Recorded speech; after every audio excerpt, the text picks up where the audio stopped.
Delivery boy society में आता है और पार्सल माधवी को दे देता है, पर पार्सल देखकर माधवी समझ जाती है कि ये ड्रेस और पर्स नहीं है।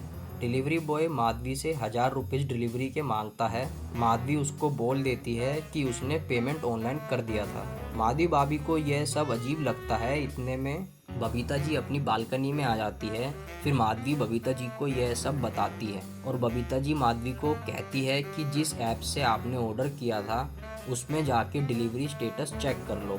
फिर बबीता जी का इम्पोर्टेंट कॉल आ जाता है और वो घर में चली जाती है। फिर माधवी भाभी डिलीवरी स्टेटस चेक करती है और डिलीवरी बॉय के पकड़े जाने के डर से होश उड़ जाते हैं। फिर माधवी डिलीवरी बॉय को चेक करके दिखाती है कि ये देखो पेमेंट ऑनलाइन हो चुका है और डिलीवरी भी 2 दिन बाद दिखा रहा है। फिर माधवी और अंजलि भाभी गलत पार्सल बोलकर उसे रिटर्न कर देती है और इतने में अंजलि भाभी के घर से कुकर की सीटी की आवाज़ आती है और वो गैस बंद करने घर में चली जाती है। और अंजलि भाभी के घर में जाते ही डिलीवरी बॉय चालाक हो जाता है और माधवी से कहता है कि पार्सल रिटर्न करने के लिए एक OTP आएगा, आप वो मुझे बता दीजिए। तभी माधवी को अचार पापड़ के लिए किसी का फ़ोन आता है और दूसरी तरफ डिलीवरी बॉय भी जल्दी मचा रहा होता है और माधवी हड़बड़ाकर उसे OTP दे देती है और उनके बॉस को OTP मिल जाता है। OTP मिलते ही डिलीवरी बॉय वहाँ से फटाफट निकल जाता है और तभी अंजलि भाभी भी आ जाती है और दोनों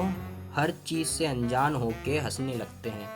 फिर सोनू के आते ही दोनों माँ बेटी शॉपिंग के लिए निकल जाते हैं। सुनार की दुकान पहुंचने के बाद दोनों मिलकर एक अच्छी सी सोने की चेन पसंद करते हैं और भाव तोल करके नक्की हो जाते हैं और दूसरी तरफ स्कैमर OTP डालकर सारे पैसे निकाल लेता है। फिर जैसे ही माधवी पेमेंट के लिए काट देती है तो पेमेंट डिक्लाइन हो जाती है। स्कैमर अपना काम करके बहुत खुश हो रहा है और इस तरफ माधवी हैरान हो जाती है कि ऐसा कैसे हो गया। दोबारा चेक करने पर भी पेमेंट डिक्लाइन होती है तो सुनार उन्हें बैलेंस चेक करने की सलाह देता है। फिर सोनू और माधवी पास के ATM में बैलेंस चेक करने निकल जाते हैं और बैलेंस चेक करते हैं तो माधवी के अकाउंट में एक भी रुपया नहीं होते, पूरा अकाउंट साफ हो चुका है। ये देखकर दोनों के होश उड़ जाते हैं कि ये क्या हुआ उनके साथ, 80,000 गायब कहाँ हो गए। फिर माधवी वीडियो को फ़ोन करने लगती है पर सोनू माधवी को रोक देती है क्योंकि वो डर जाती है और समझ जाती है कि कहीं उनके साथ स्कैम तो नहीं हुआ।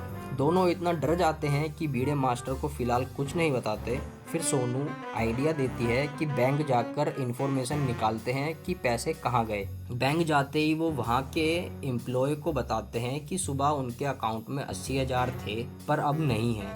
एम्प्लॉय बैंक डिटेल लेकर चेक करता है और कहता है कि अभी थोड़ी देर पहले सारा पैसा ऑनलाइन ट्रांसफ़र हो गया किसी अननोन पर्सन को। माधवी और सोनू इतना डर जाते हैं कि उन्हें कुछ समझ नहीं आता।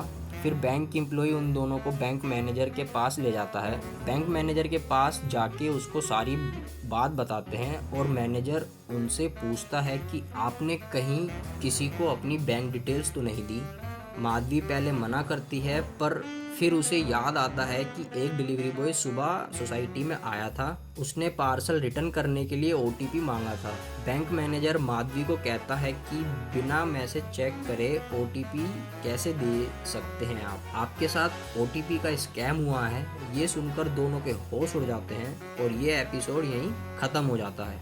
अब आगे माधवी भाभी और सोनू इस सिचुएशन को कैसे हैंडल करेंगे जानने के लिए हमारे साथ जुड़े रहिए। Thank you for watching.